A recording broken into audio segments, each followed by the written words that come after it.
গ্রামের ছেলে আমি। ছোটবেলা থেকে পুকুরেই স্নান করা অভ্যাস ছিল, দীর্ঘদিনের অভ্যাস। পুকুরের সাথে আমার নিবিড় সম্পর্ক। পুকুরে স্নান করতে গেলে আমার 1 ঘন্টা সময় তো লাগবেই। শীতকালেও 1 ঘন্টা লাগতো, অন্যান্য সিজনগুলোতেও 1 ঘন্টা লাগতো। গরমকালে 1 ঘন্টার মধ্যে জাস্ট 1 মিনিট লাগতো ঘাটে জুতো টুতোগুলো, গামছাগুলো রাখতে। বাকি 59 মিনিট জলে দাপাদাপি করে কাটাতো। আর শীতকালে 59 মিনিট ওই ঘাটে বসে বসে তেল মাখতে মাখতে, রোদ্দুর উপভোগ করতে করতে, বন্ধুদের সঙ্গে গল্প করতে করতে, জাস্ট মেন্টাল প্রিপারেশন নিতে যে কি করে চান করতে নামবো। এইভাবে 59 মিনিট কেটে যেত। লাস্টে উঠে গিয়ে কিভাবে নামা যায়, গামছাটা ফেলে দিতাম জলে। দূর থেকে দেখতাম গামছাটা আস্তে আস্তে ভাসতে ভাসতে ভাসতে ভাসতে জলে ডুবে যাচ্ছে। তখন ওই গামছা যখন ডুবে যাচ্ছে তখন বাবার কথা মনে হতো যে বাড়ি গেলে তো বাবা রাম ধোলাই দেবে, সুতরাং গামছা বাঁচানোর তাগিদে লাফ মারতাম, গামছাটাকে উদ্ধার করতাম এবং এই সঙ্গে আমার স্নানটাও হয়ে যেত। তারপরে পুকুরে ঝাঁপ, অর্থাৎ ডাইভ দেওয়া। আমরা বন্ধুরা মিলে, ছোটরা, পরপর পরপর পরপর সিঁড়ির পাশ দিয়ে ছুটে এসে ডাইভ মারতাম। একজন ডাইভ মারবে, মেরে সে সরে যাবে, আরেকজন ডাইভ মারবে, এইভাবে ডাইভ মেরে যেতাম। কিন্তু একবার কি হয়েছে, আমি ডাইভ মেরেছি, কিন্তু আমার আগে যে ডাইভটি মেরেছিল সে যে ওখানে বসে কোনো মুক্ত খুঁজছিল কে জানে, একেবারে সোজায় হেড অন কলিশন তার সাথে। তারপরে আরেকবার পুকুরের সাইডে, মানে সিঁড়ির সাইডে দড়ায় দাঁড়িয়ে ব্যাক ভোল্ট দিচ্ছিলাম। ব্যাক ভোল্ট দিতে গিয়ে মাথাটা জাস্ট ওই দড়া যেটা আছে পুকুরের সিঁড়ির যে দড়া, তাতে কোনো রকমের টাচ করে চলে গিয়েছিল। ভাগ্যিস পশ্চাৎ দেশে লঘু মস্তিষ্কে জোরে লাগেনি। এছাড়া একবার ওই এরম প্রায় করতাম যে সিঁড়িতে, পুকুরের জলের মধ্যে সিঁড়িতে কিছুটা নেমে একজন দাঁড়িয়ে থাকবে, আমি তার উপর থেকে লাফ মেরে তারপরে নেমে জাস্ট বেরিয়ে যাব। কারণ নিচে সিঁড়ি আছে, জাস্ট ওকে ক্রস করে দিয়ে জলে লাফ মেরে সোজা হয়ে বেরিয়ে যাব। কিন্তু একবার ক্যালকুলেশনে ভুল হয়ে গেছিল। ওকে ক্রস করেছি, ওর মাথার উপর দিয়ে ক্রস করে নিচে নেমে স্ট্রেট হতে গিয়ে একটু দেরি হয়ে যায় ক্যালকুলেশনে, মাথা গিয়ে সোজা নিচে সিঁড়িতে লাগে এবং একটা সেলাইও পড়েছিল কপালে। আর সে সময় আমার দাদু মারা গিয়েছিল, অসুখ চলছিল। মা বলছিল দাদু তোকে খুব ভালোবাসে বলে প্রায় টেনে নিয়েছিল। এছাড়া বন্ধুরা মিলে পুকুরের পাশে একটা কদবেল গাছ ছিল, সেই কদবেল গাছের যে প্রলম্বিত ডালটা ছিল পুকুরের উপরে, সেখান থেকে আমরা বটের ঝুড়ি বেঁধেছিলাম এবং নিচে একটা হাতল লাগিয়ে আমরা দোল খেয়ে খেয়ে পুকুরে ঝাঁপ দিতাম। এবার ওই দোল খেয়ে গিয়ে তারপরে ভোল্ট দিয়ে আমরা পড়তাম। তো একবার এই ভোল্ট দিয়ে পড়ার সময় ক্যালকুলেশনের একটু ভুল হয়েছিল, পুরোটা পাক খেতে পারিনি, বুক চিতিয়ে জলে পড়েছিলাম। এমন জোরে লেগেছিল, মনে হচ্ছিল হাড়টাই বোধহয় পুরো মুখ দিয়ে বেরিয়ে এলো। এরপরে একদিন স্কুল থেকে ফিরছি, দেখলাম বটের ঝুড়িটা রয়েছে, বটের ঝুড়িটা সাইডে গাছের সঙ্গে বাঁধা থাকতো।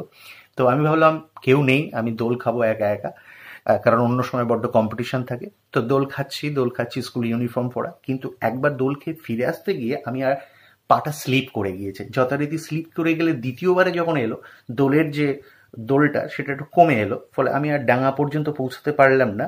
তারপর আস্তে আস্তে আস্তে আস্তে দোলনটা কমতে কমতে একসময় আমি ত্রিশঙ্কুর মতো ঝুলতে থাকলাম। লাস্টে ওখান থেকে ছেড়ে দিয়ে পুকুরে ঝপ করে পড়ে কাক স্নান হয়ে বাড়িতে ফিরেছিলাম।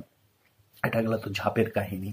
এরপরে আমার মাছ ধরার কাহিনী। কোনোদিন আমি খ্যাপলা জাল ছুঁড়ে মাছ ধরতে পারিনি। একবার ট্রাই নিয়েছিলাম, জাল শুদ্ধ আমি নিজেই পুকুরে পড়েছিলাম। তারপর থেকে আমি ছিপ দিয়ে মাছ ধরতাম, স্পেশালি পুঁটি মাছ। পুঁটি মাছ ধরতে হতে তখন আমার একটা দৃঢ় বিশ্বাস হয়েছিল, অনেক সময় দেখা যাচ্ছে কিছু পুঁটি মাছ তোলার সময় পুঁটি মাছটা জাস্ট উঠতে গিয়ে লাস্ট মুহূর্তে বড়শি থেকে ছাড়িয়ে পড়ে গেল। আমি শিওর জানতাম তারপরে বোধহয় আর মাছ উঠবে না, কারণ ও সবাইকে ইনফর্ম করবে, পুঁটি সরকার সঙ্গে সঙ্গে লকডাউন চালু করে দেবে, সুতরাং আর মাছ উঠবে না।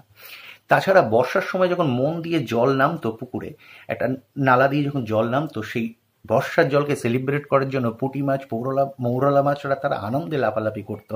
আমরা সেখানে চারটে খোঁটা পুঁতে সেখানে সুন্দরভাবে গামছা পেতে দিতাম, সমস্ত মাছগুলো সেই গামছায় পড়তো। পুঁটিদের থানাতে কত মায়েরা গিয়ে তাদের নিখোঁজ সন্তানদের জন্য ডায়েরি করেছে, কিন্তু তারা ফিরে আসেনি, কারণ সেই মাছগুলো তখন ছিল আমাদের রান্নাঘরে কড়াইয়ের উপরে তেলের সাথে ভাজা হচ্ছিল তো মাছগুলো সেই সময়। তারপরে কাদা, পুকুর মানে কাদা, পাঁক থাকবে। তো আমরা ওই কাদা ডুব মেরে তুলে তুলে ছুঁড়ে ছুঁড়ে মারতাম। তো আমি কি করতাম, আমি কাদাটা তুলে নিয়ে, অনেকটা কাদা তুলে নিয়ে এক হাতে কাদা রেখে দিতাম, আর এক হাতে একজনকে ছুড়লাম। যেই ছোড়া হতো সে ডুব মারতো। আমি জানি তুই ডুব মারছিস মার, কিন্তু তুই তো উঠবি এক সময়। এবার যেই দেখতাম যে জাস্ট উঠছে, সেই সময় আমি দ্বিতীয় কাদার দলাটা ছুড়ে দিতাম, আর সে যখন পুরোটা উঠতো, সে চোখের সামনে শুধু কাদাই দেখতো, তার আর বাঁচার কোনো অপশন থাকতো না। এছাড়া একটা ছিল, আমাদের যে পুকুরটা আমরা চান করতাম বর্ষাকালে, তার মাঝখানটা খুব ডিপ ছিল। কেউ একদমে গিয়ে নিচের থেকে পাক দুবার তুলতে পারতো না। আমি কিন্তু দুবার তুলতাম, এটা পলিসি করতাম। আমি খুব তাড়াতাড়ি সোজা একেবারে মাথা নিচের দিকে করে সাঁতার কেটে পুরো একেবারে তলদেশে পৌঁছে যেতাম, গিয়ে দু হাতে পাক তুলতাম, দু হাতে কাদা তুলতাম, আর বেশ অনেকটাই পায়ের পাতার উপরে বেশ অনেকটা এরকম করে স্টোর করে রাখতাম। রেখে উঠে মাথা তুললে হবে না, জাস্ট হাতটাকে শো করে কাদাটাকে হাতে তুলে কাদাটা ধুয়ে দিতাম, দিয়ে আবার কিছুটা নেমে, দম ফ্রি আসছে কিন্তু কিছুটা নেমে ওই পায়ের থেকে বাকি কাদাটুকু তুলে নিয়ে কোনো রকম উঠে বলতো, এই দেখ আমি আবার এনেছি। ওর তো অবাক হয়ে যেত যে বাবা একদমে দুবার কি করে সে কাদা তুলছে। এরপরে গেল হচ্ছে খেলা। পুকুরে আমরা খুব খেলা করতাম, ধরাধরি, একে অপরকে ধরতাম। অর্থাৎ একজন হয়তো আমাকে ধরবে বলে এলো, আমি ডুব মেরে, সে যখন আসছে আমি তার তলা দিয়ে গিয়ে সে যেখানে ছিল সেখানে গিয়ে উঠলাম, সে আমার জায়গায় পৌঁছে যায়, আমি তার জায়গায় চলে গেলাম। দ্বিতীয়বার সে কি করছে, সে তখন আমাকে ধরবে বলে একটা জাস্ট মুভমেন্ট করছে, আমি ডুব মারলাম। কিন্তু সে, আমি মাইন্ড রিডিং এটা, আমি সঙ্গে সঙ্গে কি করতাম, মানে সে তখন কি করলো, সে এক্সপেক্ট করছে আমি বোধহয় আবার ডুব মেরে তার জায়গায় আসবো, সে কিন্তু আর আমাকে ধরতে এলো না। সে এক জায়গায় দাঁড়িয়ে, সেই জায়গায় দাঁড়িয়ে এদিক ওদিক খুঁজছে, অনেকক্ষণ পরে দেখলো আমি যে জায়গায় ডুব মেরেছিলাম সেখানেই ঠেলে উঠলাম। এছাড়া একটা ছিল যে আমাদের ভেলা, ভেলা বানাতাম আমরা। কলা গাছের কাণ্ডটা নিয়ে অনেকগুলো কাণ্ডকে কালেক্ট করে সেখান থেকে চটা বা কঞ্চি ঢুকিয়ে দিয়ে আমরা ভেলা তৈরি করতাম। তারপর সেই ভেলায় একসাথে কত Vasco da Gama, Amerigo Vespucci থেকে শুরু করে কলম্বাসটা উঠতো এবং এত দাপাদাপি করতো যে লাস্টে কলার ভেলা আত্মসমর্পণ করে ছিন্ন ভিন্ন হয়ে যেত। তাতেও তার রেহাই নেই। প্রত্যেকটা সিঙ্গেল কলার কাণ্ডের উপরে সবাই পৃথ্বীরাজ চৌহানের মতো ঘোড়ার ওঠার মতো বসে পড়তাম এবং একে অপরকে লড়াই করতাম কে কাকে কলার ভেলা থেকে ফেলে দিতে পারে। এইভাবে আমার পুকুরের সাথে নিবিড় সম্পর্ক হয়েছিল। হয়তো অনেক অনেক স্মৃতি রয়েছে। এখন আর পুকুরে চান করা হয় না। আমার মনে হয় অনেকেরই বোধহয় যারা গ্রামে পুকুরে চান করে কোনো না কোনো অভিজ্ঞতা তাদের সঙ্গে নিশ্চয়ই আমার মিলে যাবে।